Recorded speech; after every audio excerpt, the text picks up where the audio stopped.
નમસ્તે મિત્રો, આપ જોઈ શકો છો DS-160 ગુજરાતીમાં ભણવા માટેની આજે માહિતી તમને આપું છું. DS-160 ઓનલાઈન વેબસાઇટ ઉપર જવાનું છે. CEAC સ્ટેટ gov.ceac/ ત્યાં જઈને DS-160 ઓનલાઈન ફોર્મ ઓપન કરવાનું છે. ઓપન કરશો, નવી વિન્ડો ખુલશે. એ વિન્ડો ખુલે છે. હવે આ વિન્ડોની અંદર તમે જોઈ શકો છો કે સૌથી પહેલા તમારે અહીંયા ક્યાંથી તમે એપ્લાય કરો છો. જો ઇન્ડિયાથી કરતા હોય તો અહીંયા ઇન્ડિયામાં મુંબઈ કઈ એમ્બેસીમાંથી તમારે લેવાનું છે એની વિગત નાખવાની છે. એ પછી તમારે જે નીચે આપેલો કોડ છે એ અહીંયા નાખવાનો હોય છે. એ આપણે લખીએ છીએ ACP9K6. સ્ટાર્ટ નવી એપ્લિકેશન અથવા જૂની એપ્લિકેશન હોય તેને રિટ્રીવ કરી શકો છો. સ્ટાર્ટ નવી એપ્લિકેશન માટે સિલેક્ટ કરીશું. સૌથી પહેલા તમને અહીંયા એગ્રીનું એક બટન આવે છે. એપ્લિકેશનની ઇન્ફોર્મેશનનું એગ્રી દબાવવાનું છે. ખાસ કરીને મિત્રો આ ધ્યાન રાખજો, એપ્લિકેશન આઈડી નંબર, જે આ આઈડી નંબર હોય છે એ તમે એક નોટની અંદર લખી રાખજો. કેમ કે જો તમે અડધેથી તમારી એપ્લિકેશન તમે નહીં ચાલુ કરો તો તમે આની પરથી ત્યાંથી ખોલી શકો છો. એ સિવાય તમારે સિક્યુરિટી ક્વેશ્ચન આવે છે. ઘણા બધા સિક્યુરિટી ક્વેશ્ચન છે. એમાંથી તમે એક સિક્યુરિટી ક્વેશ્ચન પસંદ કરી એનો આન્સર મેં અહીંયા રાખ્યું છે ગંગા. તો what is your given name એ પ્રમાણે રાખ્યું છે. આપણે નેક્સ્ટ કન્ટિન્યુ કરીએ છીએ. સૌથી પહેલા તમારી સરનેમ લખવાની હોય છે. પછી તમારું નામ, અહીંયા તમારો ગુજરાતી કે કોઈ બી નેટિવ આલ્ફાબેટ હોય એમાં લખવાનું હોય છે. એ આપણે લખવાનું નથી થતું.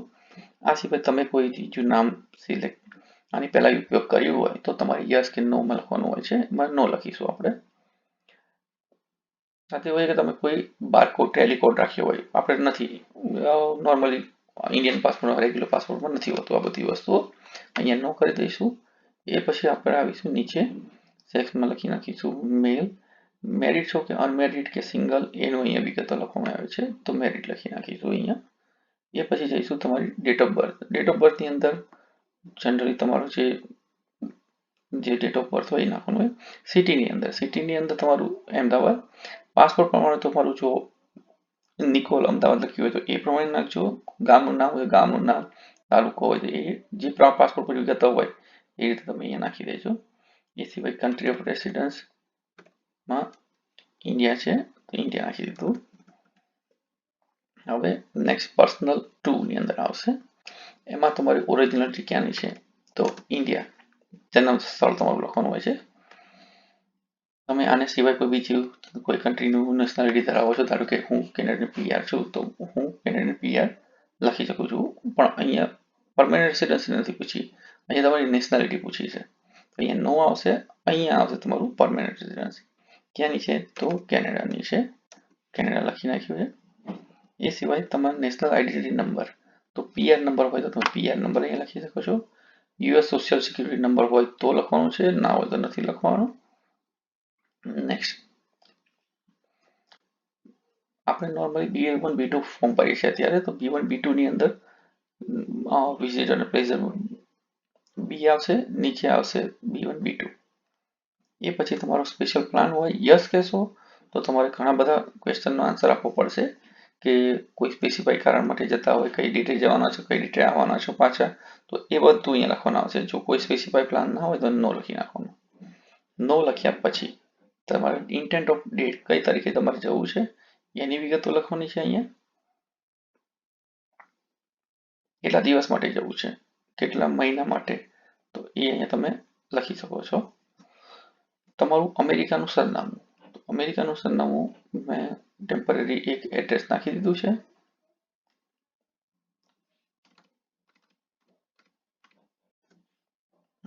સિટીનું નામ, ન્યુયોર્ક અને zip code. તમારી કોણ ફાઇનાન્સ કરે છે કે કોણ પૈસા આપે છે આ ટીપના, તમે જાતે આપતા હોય તો પોતે, જો કોઈના મા બાપ માટે એપ્લિકેશન કરતા હોય અને તમે પે કરતા હોય જે પુત્ર કે પુત્રી, તો ત્યાં અધર પર્સન કરીને એ આપી દેવાનું. એનું રિલેશન શું છે એ પણ લખવાનું હોય અંદર. સાથે તમારી સાથે કોણ આવવા તૈયાર છે, મતલબ કે આખું ફેમિલી જતું હોય, હસબન્ડ વાઈફ ને 2 બાળકો હોય તો ચારેયનું નામ આવશે. ખાલી તો યસ લખવાનું આવશે ને નો. અને જો કોઈ ગ્રુપ સાથે જતા હોય, લાઈક કોઈ ટૂરમાં જતા હોય તો અહીંયા ટૂરમાં જતો આવતો એનું આવશે. અને જો તમે કોઈ કંપનીની મીટિંગ માટે જતા હોય તો એનું આવશે.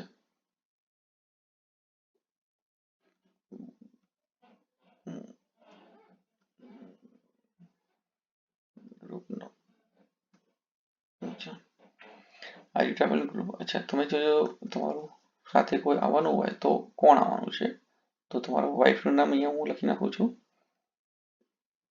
તરીકે.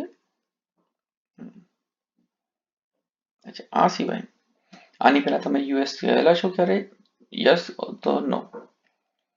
આ પહેલા તમને કોઈ વખત ઇસ્યુ થયેલા છે વિઝા? યસ કે ના. આ પહેલા કોઈ રિફ્યુઝ થયેલા છે? જો યસ કહેશો તો તમારી એની વિગત લખવાની છે, નો કહેશો તો નહીં. આની સિવાય ઇમિગ્રેશનની કોઈ પિટિશનની ફાઇલ મૂકી હોય તમારા માટે થઈને તો એની વિગત પણ અહીંયા યસ નો માં તમે લખીને આપી દેજો. નેક્સ્ટ તમારા ઘરનું એડ્રેસ. હવે હું અહીંયા કેનેડાનું એડ્રેસ નાખું છું. ઓકે, પણ આ ટેમ્પરરી એક ડમી એડ્રેસ જ નાખું છું તમને બતાવવા માટે. એ સિવાય પછી અહીંયા કન્ટ્રીમાં કેનેડા. મેલિંગ એડ્રેસ તો તમારું સેમ હોય તો યસ લખો, ના હોય તો નો કરી શકો છો. અહીંયા હું સેમ કરીશ તો આગળનું પૂછવામાં નહીં આવે. પ્રાઇમરી ફોન નંબર તમારો લખવામાં આવશે, અહીંયા તમારું નો આવશે. આ સિવાય કોઈ બીજો ફોન નંબર તમે 5 વર્ષમાં ઉપયોગ કર્યો હોય હા તો પૂછશે તમને, ના હોય તો નહીં. તમારું ઈમેલ એડ્રેસ. આ સિવાય કોઈ બીજું ઈમેલ એડ્રેસ વાપર્યું છે તમે પહેલા 5 વર્ષમાં? યસ કે નો તેની વિગતો હોય છે. મીડિયા. હવે સોશિયલ મીડિયા આ ખાસ છે. સોશિયલ મીડિયાનું તમારું હોય તો યસ જ બતાવજો, ના હોય તો જ નો કરજો. નોર્મલી બધી જગ્યાએ કોઈ પણ સોશિયલ મીડિયા વાળાનું હોય છે આપણે હાલના ટાઈમિંગમાં, તો એનું યસ કરી અને જો ના હોય તો અહીંયા છેલ્લે નન, અહીંયા નન કરી દેવા અને નેક્સ્ટ. આ સિવાય કોઈ ફેસબુક કે કોઈ પણ બીજા પ્રકારની વેબસાઇટ ઉપર તમે અવેલેબલ હો, તમારો ફોટોગ્રાફ અવેલેબલ હોય તો એની વિગતો તમારે અહીંયા આપવાની રહેશે. પાસપોર્ટની વિગતો. પાસપોર્ટમાં આપણો રેગ્યુલર પાસપોર્ટ હશે. પાસપોર્ટની તમારું જે પાસપોર્ટ નંબર હોય એ લખવાનો રહેશે. બુક નંબર આપણે ઇન્ડિયામાં આવતું નથી. પાસપોર્ટ ક્યાંથી ઇસ્યુ થયો છે તો આપણે ઇન્ડિયાથી થયો તો ઇન્ડિયા અને અધર કન્ટ્રી હોય તો અધર કન્ટ્રી. અમદાવાદથી હોય તો અમદાવાદ કે જે પાસપોર્ટ પ્રમાણે નામ લખ્યું હોય એ પ્રમાણે તમે લખી શકો. ક્યાંની ડેટ કઈ તારીખથી ઇસ્યુ થયું છે હું અહીંયા ડબી ડેટ નાખું છું.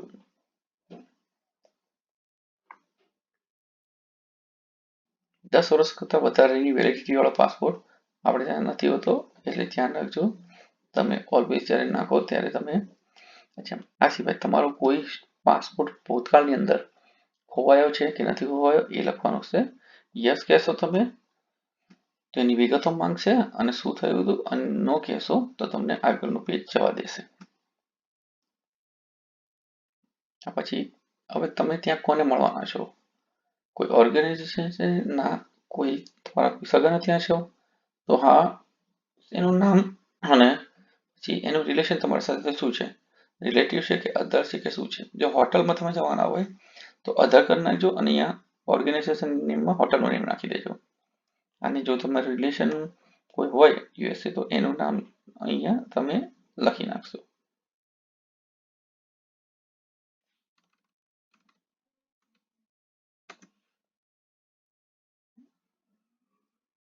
એમનો ફોન નંબર અને ઈમેલ એડ્રેસ હોય તો ઠીક વસ્તુ છે, ના હોય તો નહીં લખવાનું. એ પછી હવે તમારી ફાધર મધરની ડિટેલ. જો તમને ફાધર મધરનું નામ પાસપોર્ટ પ્રમાણે લખજો, એમની ડેટ ઓફ બર્થ ખબર હોય તો લખજો, અધરવાઇઝ ડુ નોટ નો. એ હાલમાં યુએસએમાં છે કે એ લખી નાખજો. સેમ વસ્તુ મધર માટે.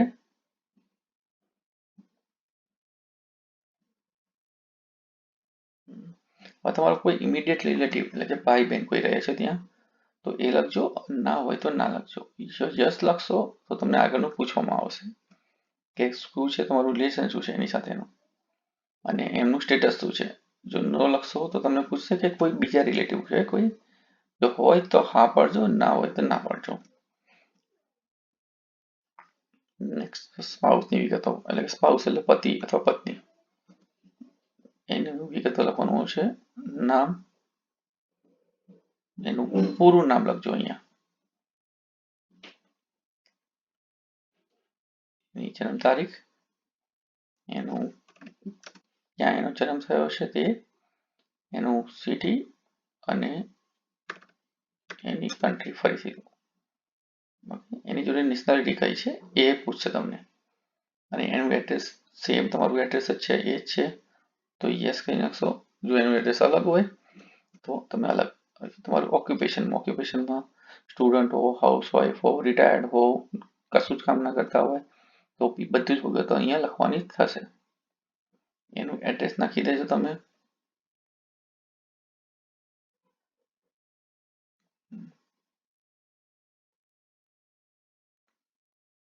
ફોન નંબર, ક્યારે એ બિઝનેસ કે ક્યારથી એ જોબ ચાલુ કરી હતી એ પેલા 5 વર્ષનું માંગેલું છે એટલે હું તમને અહીંયા 2020 નાખી દઉં છું. મંથલી ઇન્કમ લોકલ કરન્સીમાં, જો ડોલર હોય તો ડોલરમાં, અને જો ઇન્ડિયન રૂપીસમાં હોય તો ઇન્ડિયન રૂપીસમાં. ઓકે, પણ અહીંયા લખ્યું છે લોકલ કરન્સી ખાસ. અને તમે શું કરો છો? I have business of trading. તો એ લખી નાખ્યું. નીચે હવે નેક્સ્ટ ક્વેશ્ચન છે તમારું, તમે પ્રીવિયસલી ક્યારે એમ્પ્લોયડ થયા છો આને પહેલા, તો યસ, અને ના હોય તો નો. એ સિવાય તમે કોઈ સ્કૂલ, કોલેજ, હાયર સેકન્ડરી પર ભણેલા છો તો યસ લખી નાખજો. યસ લખશો તો તમને એનું ક્યારે તમે કર્યું છે ક્યારે નહીં એ લખશે, અને નો, જો તમે ભણ્યા ના હોય તો નો કરી દેજો. નેક્સ્ટમાં તમને પૂછશે તમારી કોઈ બીમારી છે કે નહીં, કે જેની અંદર ટીબી છે. ઓકે, તો તમે યસ હોય તો યસ કહેશો તો તમને પૂછશે, નો કહેશો તો નહીં. હોય તો શું પૂછશે, અને નો હોય તો તમને આગળનું. હવે લેંગ્વેજ, કઈ કઈ લેંગ્વેજ તમે જાણો છો, તો તમે એક કરતાં વધારે ભાષા અહીંયા લખી શકો છો. એટલે ગુજરાતી, ઇંગ્લિશ અને હિન્દી 3 ભાષા લખું છું અહીંયા તમે એડ કરીને. આ સિવાય 5 વર્ષ છેલ્લા 5 વર્ષમાં તમે ક્યાંય ટ્રાવેલ કરેલું છે તો યસ, તો તમને કન્ટ્રી પૂછશે. તમે દુબઈ ગયા હોય તો યુએઈ લખવામાં આવશે. જો બ્રિટન, ઇંગ્લેન્ડ એટલે કે યુકે ગયેલા હોય તો યુકે લખવામાં આવશે. એવી રીતના તમે એક સાથે ઘણી બધી કન્ટ્રીઓ એડ કરતા જઈ શકો. એ સિવાય તમે આની પહેલા કોઈ જગ્યાએ કોઈ ઓર્ગેનાઇઝેશનમાં જોડાયેલા છો કે કામ કરેલું છે, ચેરિટેબલ ટ્રસ્ટ કે એવું બધું છે, જો ના હોય તો ના લખજો. આ બધાની અંદર મોસ્ટ ઓફલી હવેના જે આવે છે ક્વેશ્ચન એમાં નો, કે તમે કોઈ મિલિટરી સર્વ કર્યું હોય, કોઈ ટ્રેનિંગ લીધેલી હોય મિલિટરીની, કોઈ એવા કોઈ સંગઠન સાથે જોડાયેલા હોય તો એ તમે અહીંયા ના પાડી શકો છો, અને હોય તો હા પાડશો તો તમને એની વિગતો માંગશે. એ સિવાય તમારું મેન્ટલ કેવું છે એનું, કે તમે કોઈ એબ્યુઝ, ડ્રગ એબ્યુઝ છો કે નહીં એ બધું પૂછે તમને. સિક્યુરિટી ક્વેશ્ચન છે બેકગ્રાઉન્ડ ચેક તરીકે નહીં. આમાં ખાસ આના આન્સરો જોઈને તમે આપવાના, કે આની અંદર કોઈ તમે પ્રિઝન કર્યું હોય, તમને કોઈ જેલમાં તમે રહેલા હો, એની બધાની વિગતો, ખોટી માહિતી આપતા નહીં, કેમ કે એક પણ ખોટી માહિતી આપશો તો એ બધી જ માહિતી તમારી નેગેટિવ ઇફેક્ટ આખી જિંદગી તમારી પ્રોફાઇલમાં રહેવાની. એટલે ક્યારેય પણ કોઈ માહિતી ખોટી આપવાની કોશિશ ના કરતા, કેમ કે ખોટી માહિતી જેટલી બી આપશો એ તમારા અગેન્સ્ટમાં જશે, જેટલી બી જશે એ. એટલે બને ત્યાં સુધી તમે સાચી માહિતી આપજો, કેમ કે આની અંદર બધું જ તમને પૂછવામાં આવે છે.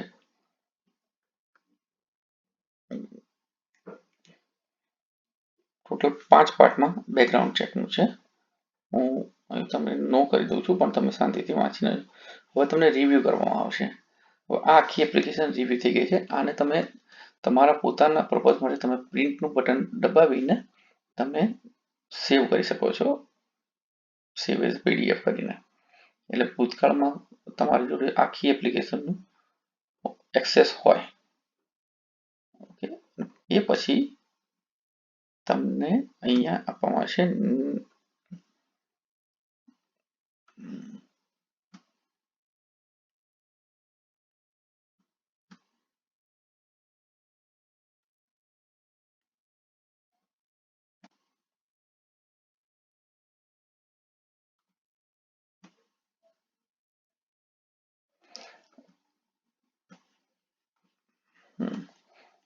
પછી નેક્સ્ટ લોકેશન પૂછવામાં આવે છે, સાઇન એન્ડ સબમિટ કરી દીધું તમે અહીંયા.